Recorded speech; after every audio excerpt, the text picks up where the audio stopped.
Bueno, ya estamos todos, buenas tardes. Me presento, yo soy Nicolás Maltese, voy a actuar como moderador en esta sala. Soy docente de la Cátedra de Climatología Agrícola de la Facultad de Ciencias Agropecuarias de la Universidad de Entre Ríos y becario postdoctoral de CONICET. En principio quería felicitar a los disertantes, a Gastón, Leandro, Federico y Ariel por las presentaciones. Tuve la oportunidad de poder verlas, muy interesantes todas las temáticas y muy claras y prolijas las presentaciones, así que en principio felicitarlos.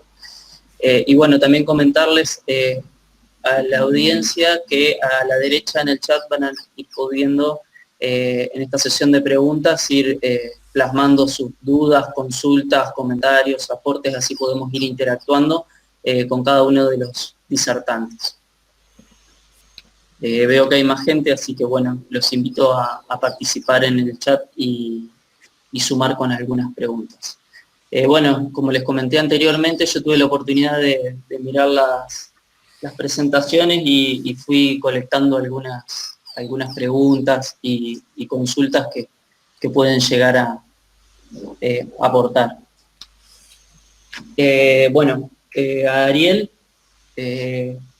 presentaste un trabajo sobre la fabricación y calibración de piranómetros de diseño propio, muy interesante, me gustó, especialmente en relación a la presentación de la conferencia de hoy de Fernando Salvagetti, que medio que está relacionado con eso, ¿no? De ver en algunos modelos cómo podemos cuantificar la intercepción de radiación por estratos en la canopia de distintos cultivos, en este caso era con soja, así que yo ahí le veo un uso muy promisorio. Te quería preguntar, creo que vos lo aclaraste en una parte, pero en la validación de los sensores, en principio sí, son dos preguntas. Si utilizaste un set de datos independiente, creo que lo habías mencionado, y por otra parte, si pudieron ver en esas validaciones con la línea 1 a 1, si alguno de esos outliers que se veían, a pesar de que ajustaba bastante bien, se correspondía a algún sensor.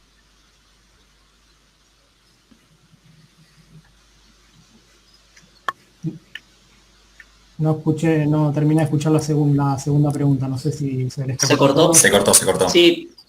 No, capaz que es mi conexión entonces. Vuelvo a repetir la segunda pregunta. Bueno, la primera estaba relacionada a la validación, si utilizaron un set de datos independientes. Creo que vos lo mencionaste en la presentación, pero bueno, acá no recuerdo bien. Y por otra parte, en esas validaciones que vos mostraste de observado y medido y estimado con los sensores, había algunos outliers sobre la línea 1 a 1, a pesar de que ajustaba bastante bien, y quería saber si pudiste ver cada uno de esos puntos que se iban de la línea 1 a 1, si estaba asociada con algún sensor en particular, o si eran de todos los sensores algunos puntos. Bien, buenas tardes a todos primero.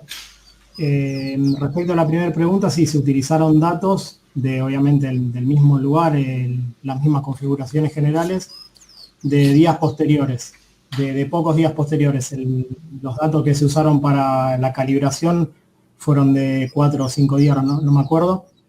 Se descargaron los datos y al día siguiente ya se tomaron 3 días más de datos en el mismo lugar, como les decía, para utilizarlos en el proceso inverso que sería la validación.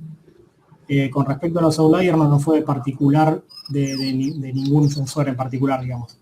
Se debió más que nada a la diferencia de respuesta entre el sensor que usábamos como patrón y los nuestros.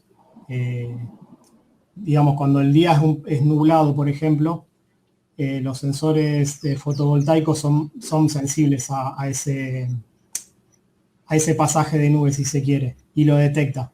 El que usamos como patrón, se usó como patrón porque era, digamos, más preciso, pero tiene un pequeño delay ante pequeñas variaciones, por ejemplo, por nubosidad. Entonces, sucedieron esos outliers que se ven, digamos.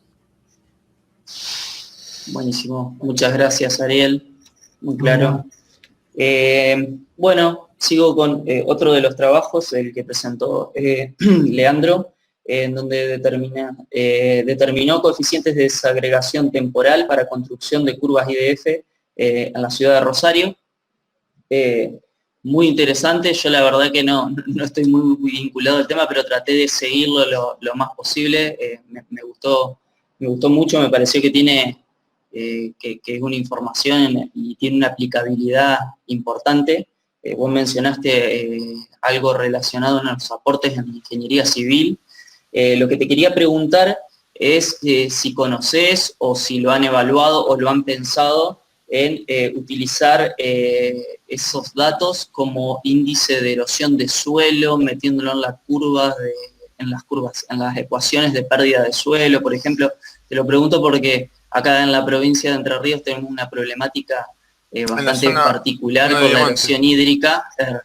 Así que sí, en general tenemos pendientes bastante pronunciadas y bastante problema con eso. Se utiliza mucho la ecuación general, entonces quería preguntarte si esto se podía articular de alguna manera.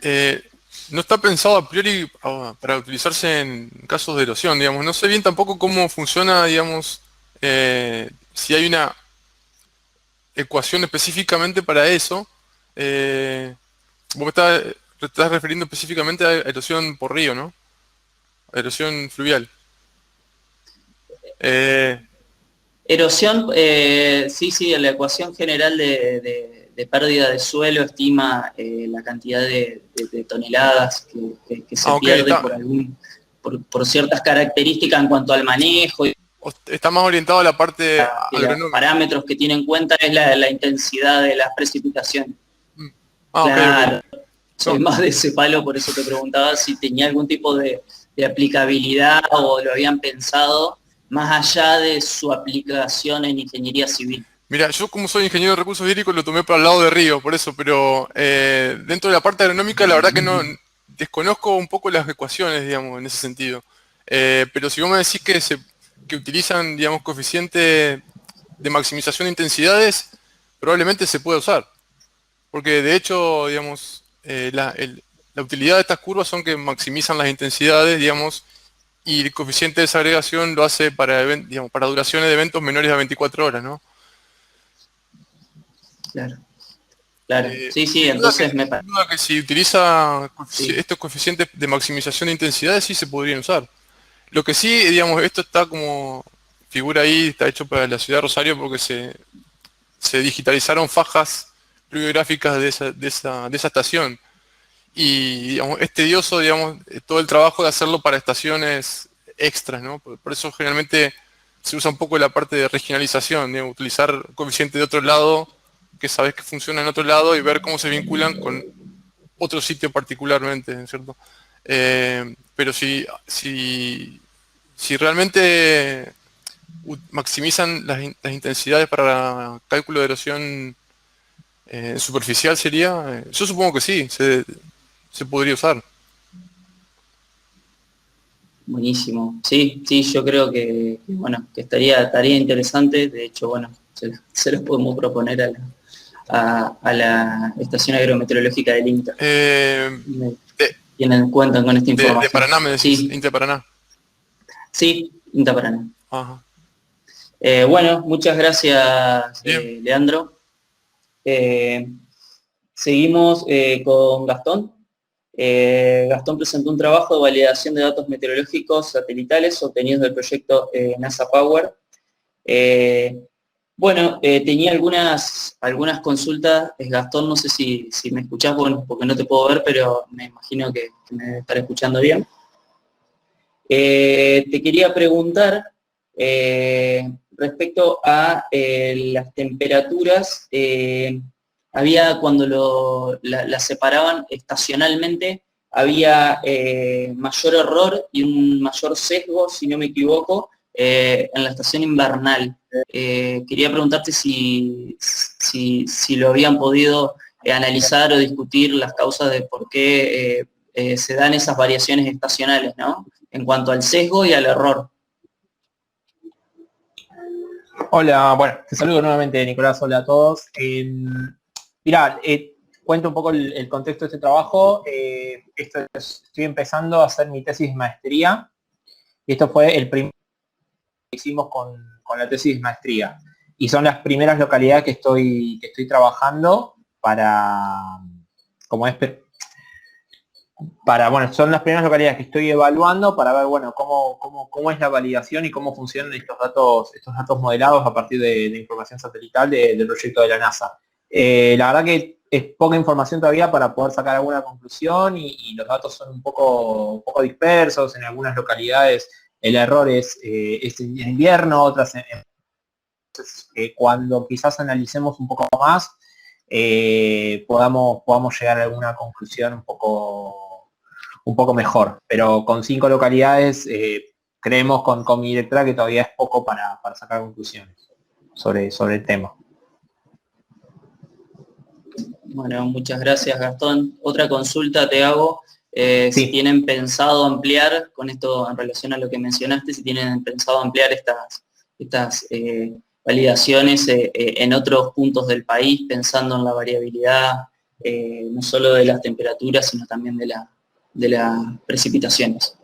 Sí, la idea es trabajar, sí, con más localidades, sumar a por lo menos hacer 30 localidades, y no solo trabajar con precipitación y temperatura, sino también además agregar radiación solar,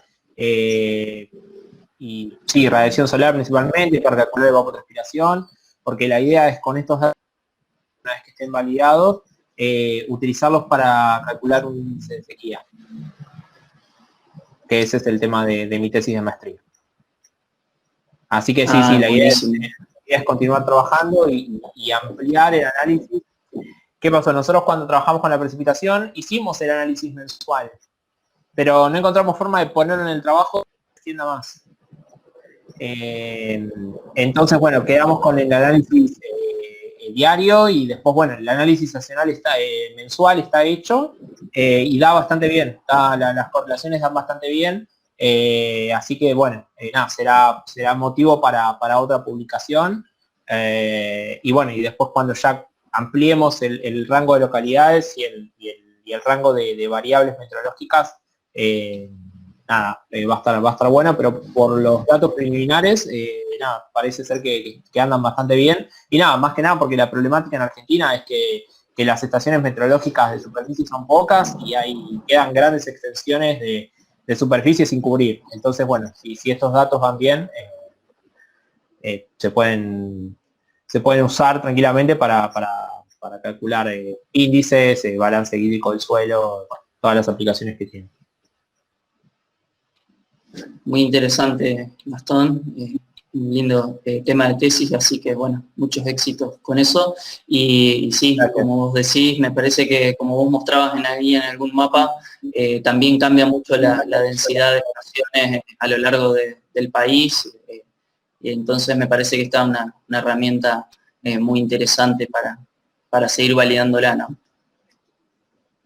Sí, por supuesto. Bueno, Federico, hablaste algo de determinación del impacto de las precipitaciones durante el periodo crítico en bajos rendimientos de trigo. Muy interesante el trabajo. Gracias. Felicitaciones. Y interesante también las herramientas que utilizaron, el ProRinde. Y bueno, también quería comentar una problemática particular que nosotros tenemos acá en la provincia de Entre Ríos, que seguramente vos algo has detectado respecto a las temperaturas durante el llenado de grano. Nosotros tenemos esa problemática que, una vez que pasó el periodo de floración o el cultivo de trigo, generalmente en nuestra latitud se expone el cultivo a periodos quizás no muy largos, pero sí con muy altas temperaturas, y la problemática que tenemos, que se nos corta el llenado, como se dice comúnmente acá, se corta el llenado, se entrega el cultivo y ahí quedamos. Y eso limita muchísimo, y se nota mucho en las primaveras frescas, donde obtenemos generalmente, cuando las condiciones hídricas son adecuadas, ¿no? Rendimientos bastante superiores. Bueno, esta campaña fue la excepción, principalmente por esa limitante hídrica. Creo que fue letal este año. Por eso fue letal. Sí, fue terrible. Así que sí, acá andamos en pérdidas en torno, algo ha comentado Pablo Fontanini, pero en 30-40% de pérdida de rendimiento. Así que justamente para esta campaña me parece que vino buenísimo el trabajo que hiciste. Y te quería preguntar si han pensado en incluir alguna variable explicativa más, por la medida de las posibilidades, ¿no? Como por ejemplo el déficit de presión de vapor. El déficit de presión de vapor. Mira, la realidad es que no había pensado específicamente en esa variable.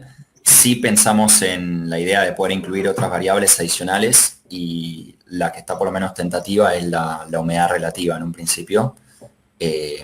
Más que nada un poco el objetivo de tener en cuenta en principio la temperatura y la precipitación era utilizar variables que en cierta forma son las más comunes a la hora de hacer un pronóstico. Por lo menos lo vi un poco de ese lado. Perdón, por lo mío lo vi un poco de ese lado, pero sería, la verdad que sería interesante, digamos, poder considerar ¿cómo se llama? Esto, poder considerar otras variables adicionales. De hecho, me lo voy a anotar, es más. Sí, me interesa. No, mi pregunta iba, porque yo digo, bueno, hay variación entre estas localidades que vos estuviste mostrando, variación en temperatura, entonces uno esperaría que también haya diferencias en el déficit de presión de vapor, y yo mirando algunos datos, ahora estoy trabajando un poquito con eso, tratando de explicar algunas cuestiones que no encuentro con déficit de presión de vapor, y estoy encontrando algunas cosas interesantes, y por eso me parecía que quizás sería una variable, pero puede ser cualquier otra, como vos comentaste, la humedad relativa, pero como una variable explicativa más a estos ritmos, ¿no? La verdad que sí, estaría muy bien. Bueno, Regina Aguilera tiene una pregunta para Ariel. Dice, no ubico ahora el trabajo de radiómetro. Tengo una consulta. Sí. ¿Qué sensor utilizan? ¿Es tecnología de hardware o software libre? No es un sensor, de hecho, bueno, el trabajo se trata de un desarrollo propio. La parte sensitiva propiamente dicha del sensor es un circuito integrado de comercial, digamos. No soy del grupo, no soy el experto en electrónica, así que para más detalles puntuales de eso te puedo derivar al ingeniero en electrónica que se dedicó a esa parte. Pero sí es un circuito integrado, un fotodiodo, que entrega tensión en función de la radiación. Y software nosotros, esos milivolt que entrega el sensor, conectados a un adquisidor de datos, nos entrega valor no de radiación, sino de milivolt, proporcional a la radiación. Después, bueno, uno de los objetivos de este trabajo era encontrar esa ecuación que nos sirva a nosotros para transformar los milivolt en kilowatt metro cuadrado. Así que la parte hardware sí, es libre, es accesible, es comercial. Y la parte software propiamente dicho en verdad no existe. Es un adquisidor de datos que toma valores en milivolt de lo que entrega el radiómetro. Muchas gracias, ¿Queda un Ariel. comentario, Nicolás? Hay una pregunta. Sabés que justo me entré en la duda cuando me dijiste déficit, porque no me acordaba cuál era la variable y estábamos diciendo exactamente lo mismo. Así que te pido disculpas. Sí. No, perfecto. No, por favor. Ahí justamente había una pregunta para vos, Federico de Mérez Fernández Long. Dice, hola Federico, ¿analizaron el cociente fototermal? No lo analizamos. No. También estaría bueno. Me lo voy a anotar. Está en proceso esto, entonces son la verdad que son todas buenas ideas. Sí, aunque están considerando una de sus variables, ¿no? La temperatura. Sí. La consideran un trabajo. Pero no la radiación, si yo me equivoco. Perdón que... No, claro. Radiación. Sí, no, ya, claro. El cociente fototermal integra radiación y temperatura, así que, claro. Bueno, ahí está la respuesta.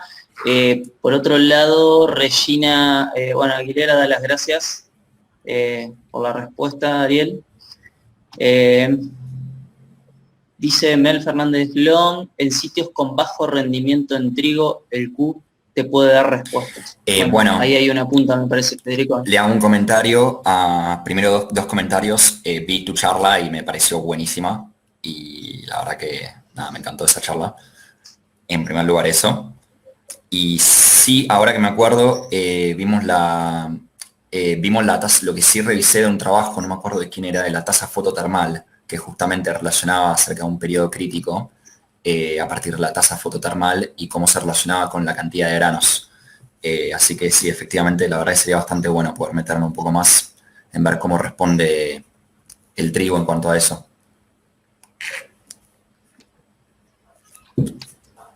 Gracias, Fede. Ahí te agradece Mel. Hay una pregunta de Lucía Curto. Dice, una pregunta para Ariel. ¿Saben el grado de precisión de las mediciones que realizan los sensores? Precisión en cuanto al valor, me imagino, obviamente, con la curva, con la corrección por calibración, con la corrección, bueno, ahí en el trabajo explica que hicimos la validación la hicimos con la ecuación general, o sea, con el promedio de los sensores. Da valores de R cercanos al 95%, superiores en verdad, y con las calibraciones particulares, o sea, corrigiendo cada sensor con una con una ecuación de calibración propia, un dato no publicado, pero que lo comprobamos, es que aumenta un 2%. No es tan significativo el aumento de la precisión, dependiendo obviamente de la utilidad que le quiera dar cada uno al sensor, ¿no? Pero está en ese orden. Muchas gracias, Ariel. Mel felicita a los autores por los trabajos, al moderador, muchas gracias.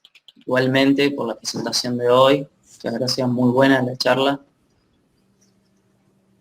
Adriana Careta también, gracias a todos. Así que bueno, me parece que si no hay más, agradece Lucía Curto a Ariel por la respuesta. Gracias. Si no tenemos más consultas, vamos cerrando entonces. Espero que hayan podido disfrutar de la reunión y le hayan sacado provecho. De todas maneras, me parece que es mucha información, ¿no? Como para verla en 3 días, pero va a quedar todo grabado. Así que, bueno, darle las gracias por los trabajos y también por la sección de preguntas y respuestas. También a la audiencia que está mirando. Así que bueno, felicitarlos, muchos éxitos con sus proyectos y seguir en contacto. Que anden muy bien. Gracias, igualmente.